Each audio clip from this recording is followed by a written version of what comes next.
বাঙালি ঔপন্যাসিক আশুতোষ মুখোপাধ্যায় 1920 সালের 7ই সেপ্টেম্বর জন্মগ্রহণ করেন, যিনি বাংলা সাহিত্যের এক গুরুত্বপূর্ণ লেখক হিসেবে বিখ্যাত।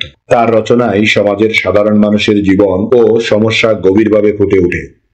স্মরণ করছি এই দিনে চলে যাওয়া কিছু কিংবদন্তি ও অসাধারণ মানুষের কথা।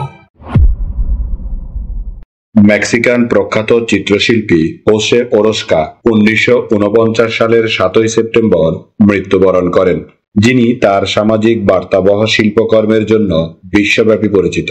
তিনি সামাজিক পরিবর্তন এবং শ্রমিক ও কৃষক শ্রেণীর অধিকার প্রচারে শিল্পকে একটি শক্তিশালী মাধ্যম হিসেবে ব্যবহার করেন।